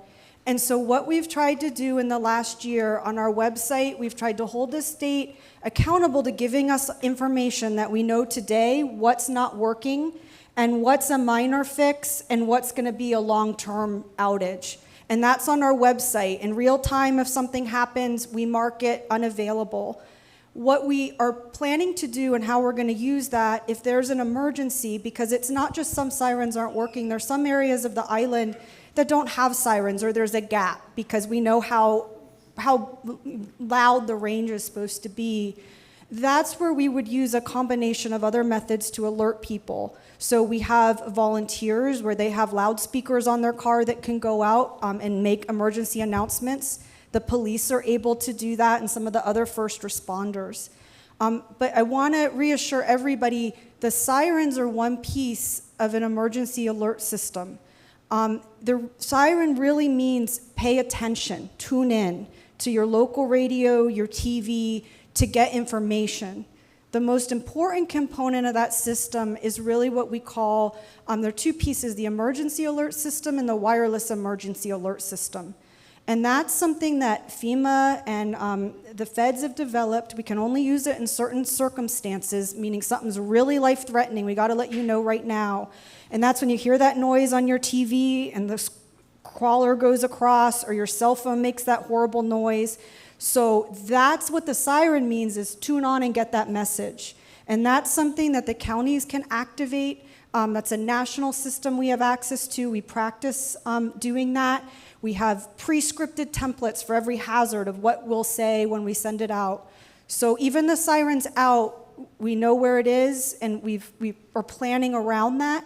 And so we'll continue to work with the state, and we'll be as transparent as possible on our website about what's not working as soon as we know it. But thank you. Sorry, long explanation. Jennifer, that's great. Go ahead, Larry. I like to say that, you know, I was driving down the highway, and I see the height of the battery box. It's about this high. No wonder they get vandalized a lot. Yes. I mean, make them a little higher, so they need a ladder. Yes, and that's what happened. Then they went higher and they found they didn't have a bucket truck to repair them. So a lot of challenges. The vandalism is an issue. I know they're working on solutioning it. They've just been challenged with lack of people. So we're trying to work with them and get everything as best we can. Okay, thank you. Thank you. No, my Last, issue- final question, because I want to get some other people. Go No, ahead. Larry, no, go ahead. No. Come on, ma'am. Right, we'll go, have her go first, and then you can go. Okay, and then you can go, sir, right? You're up. Yeah. I've got a couple of things. Your name first? Oh, I'm sorry, Okay. Ginny Alatasi. Okay. And I've been a 48-year resident of, 46 years of It's okay. Hauʻula. It's a long time. Just try talking to the Okay. microphone. I'm, a big concern is these ridiculous speed humps. We have got 10 from hygienic stores. Speed humps. I have to tell you, in other places, they're asking us for speed humps, so that's why we're Well, kind of they like can have smiling. them. They can you take know? all of ours. Yeah. We've got 10 between hygienic store and Hauʻula Elementary. There's only 2 schools. Those are the only places they're needed, Kava Elementary and Hauʻula Elementary. The rest can be taken away. And we've got 13 between the new bridge construction in Hauʻula and Kahuku Medical Center. We have got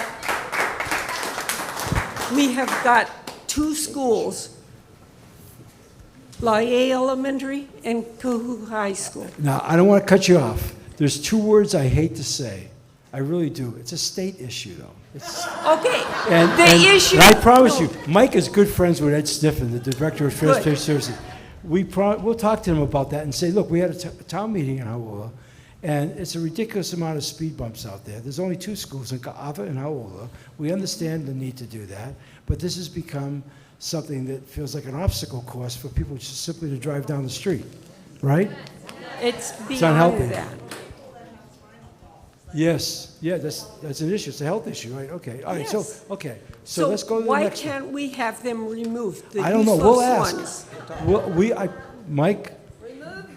No, I would just say this, that if the Department of Transportation put them in, they probably had complaints and a request and support from the legislators. I would imagine that, but I don't know. We don't know. But we'll pass it on to Ed Sniffen and ask him why there are so many on this All right. side. Well, I promise. We'll get your contact information. I'll tell you what. I'll talk to Sniffen myself. Okay. Thank you. And I'll ask Ed.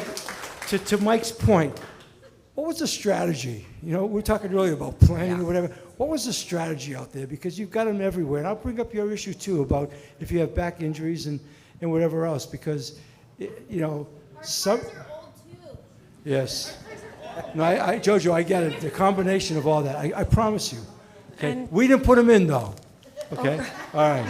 Okay, the other thing is the roundabout by hygienic store, Kahikili and Kamaiwa, where they come together. Why wasn't a traffic light just put in there? Again. State road. So we don't warrant traffic lights on state roads, but if they get warranted, we would work with DTS to have them put in. But we'll ask Ed about that too. Yeah. And I promise you, look, I think we've tried to show you in the last hour and 45 minutes, we want to own the issues that we can own. Yeah. That's why I hate to say this, but we'll take it up with them. We will, Yeah. and we'll get back to you. Okay, thank you. We've got people make sure we get your contact information. Thank you. Can I have your notes? Okay. Can I have your notes to give to Ed? Well, I've Yeah. got other things on. I can read them, I promise. Thank Yeah. you. Dear Ed, this was a stupid plan. Yeah, okay. Come on, ma'am. Good evening. Everyone knows me as Auntie Charlie. Auntie Just a Charlie. little background. I think I'm the last kid on this island who was born Schofield Barracks during World War II. So Wow. I am of the Aina. My thing is, we have no alternative route in a disaster. This whole coastline is the main way to come in and go out. There used to be an Army road up above, Charlie's Road, that you could go up and you'd come out at Helemanu. It's all deteriorated. I want to know what is going to happen in a disaster, because the whole coastline is going. Our roads are going. You pass Punaluu, you hit all these dips. You know the road is eroding underneath. Right. We drove out here. Mike and I were together. We talked about that as far as the road, yeah. Yep, and Felt you it. see the coastline, they just keep dumping rocks, dumping rocks, dumping rocks. I've been stuck on the other side of Waiahole when the river overruns and had to go all the way around the island, and then they had an accident on that side. There is no alternative route for us. Okay. Can we do something? Because in a disaster, we are all going to be stuck. Yes, and it's a big question, Auntie Charlie. And then, I don't know if anybody up here is prepared to answer that. Yeah, Mayor, I mean, obviously we can't answer that today, but we are working on alternative routes in certain communities, and I think John Nouchi ought to speak a little bit to what we're doing, and this community is one that we need to address it as well. But John, you want to talk about what we're doing with the state? Yeah. Hi, John Nouchi, DTS. Without having to go into the details of the Maui wildfire, it heightened our awareness of communities that have single point of entry, or maybe even 2 points of entry on a very long stretch. And we've started to work across the city within our departments, and not just within the city, but within our state and other partners, to identify the areas that have the most population behind single point entry or just limited entry neighborhoods. And we are trying to figure out with everybody at the table these older access roads that used to exist. How do we look at reactivating that?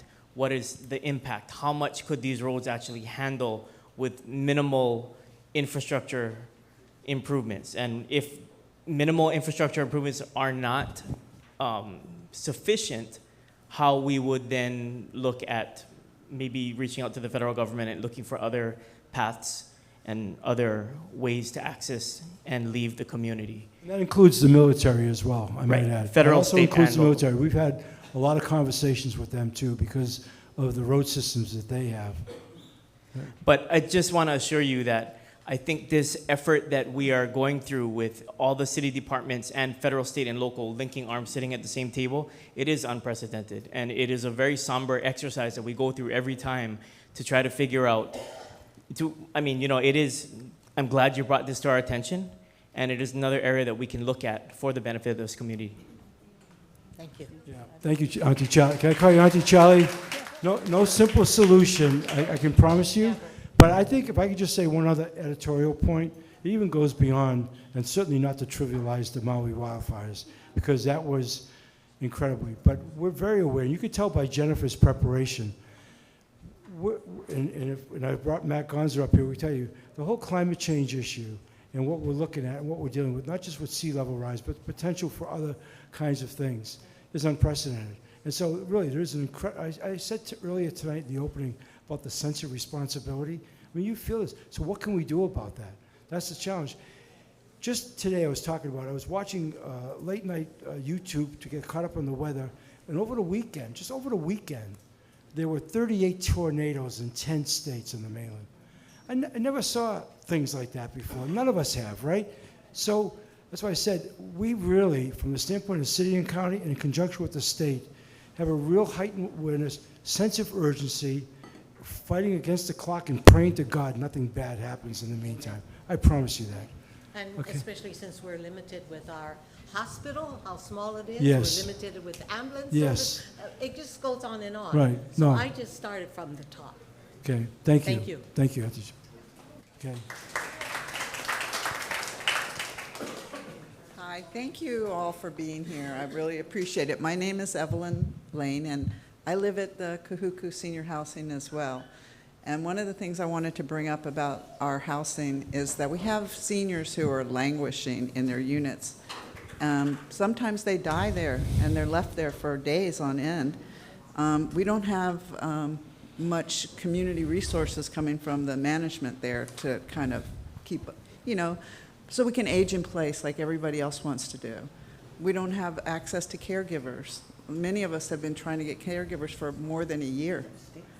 And we have to, our residents have to go and help the ambulance people when they come, explain the conditions of our residents because nobody's looking out for them. And I've even called the Adult Protective Services to try to get help for some of our residents who don't have family, and I can't get them to come out and do a well check.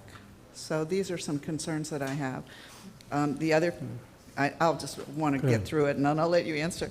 I'm concerned about gentrification of our community in Kahuku and Hauʻula.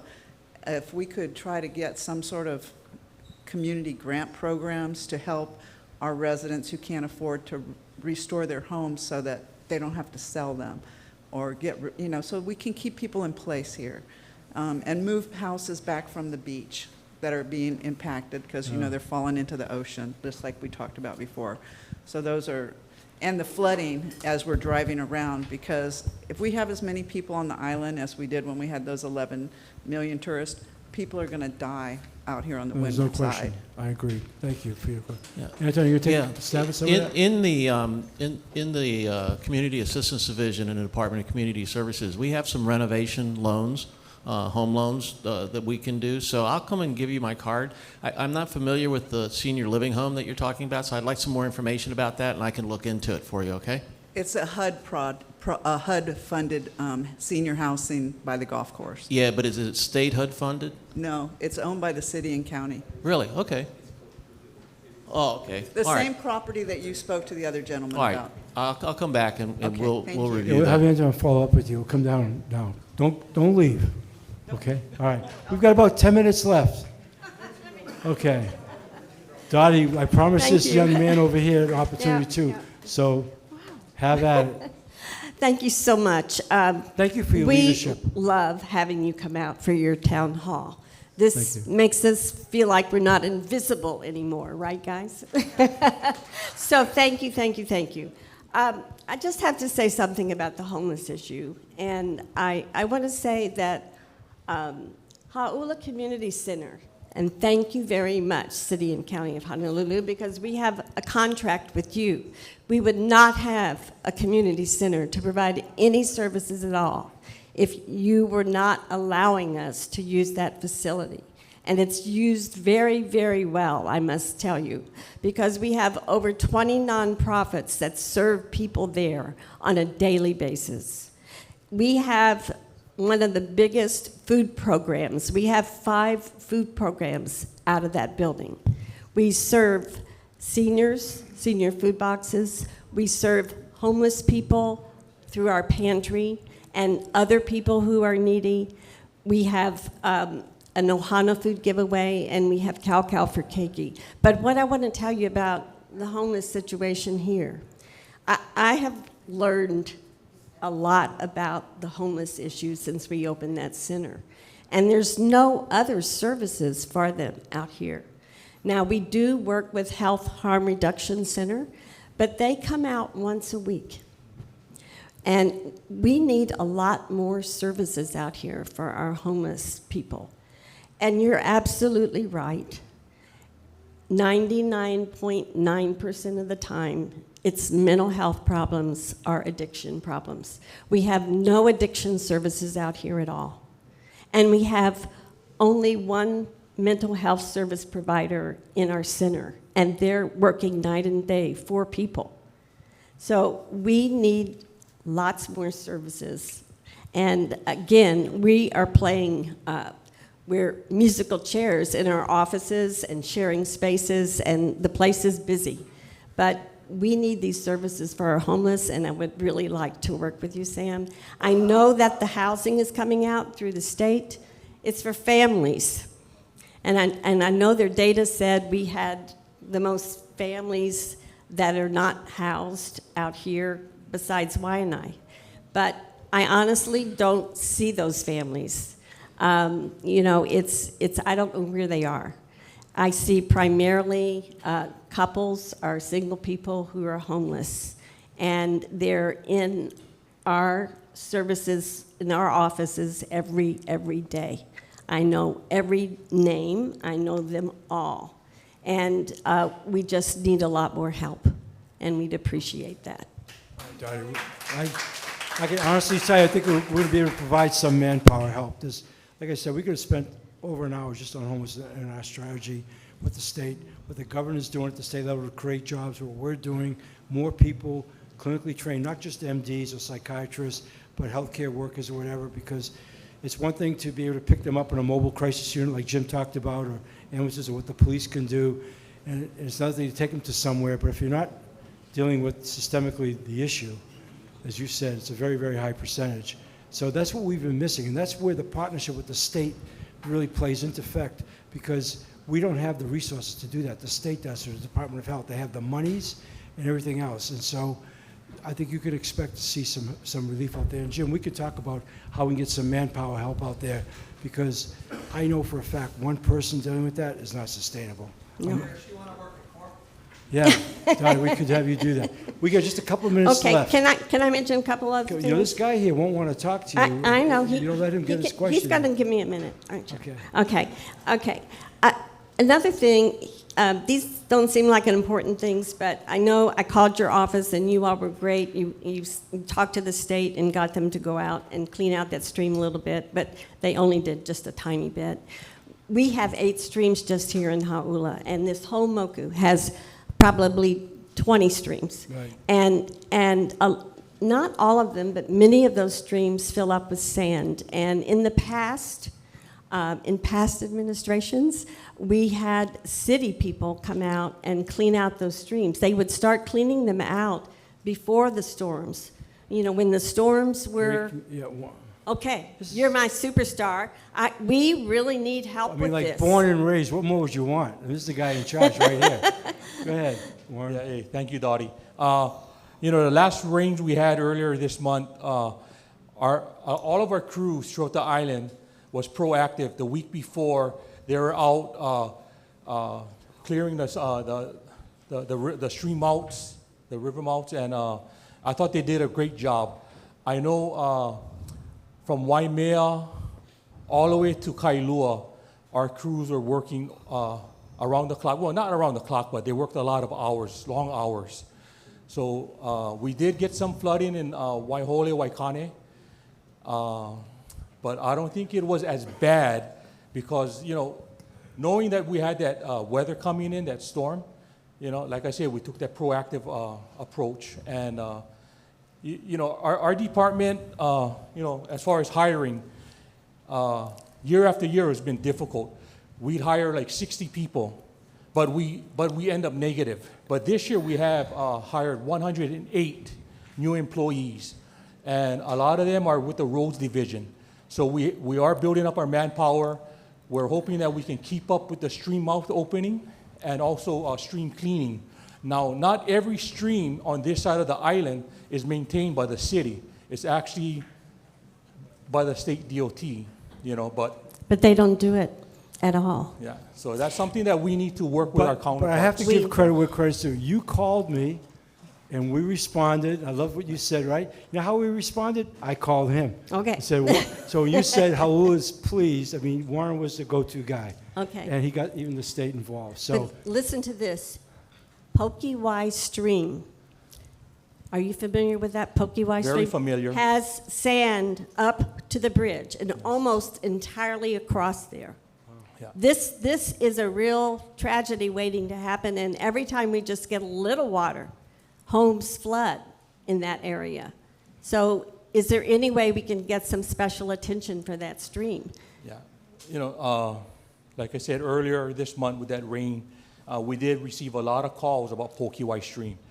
In Pokiwai Stream, there's a drain outlet. We know. Yeah, and that's what the city maintains. But we did contact Ed Sniffen.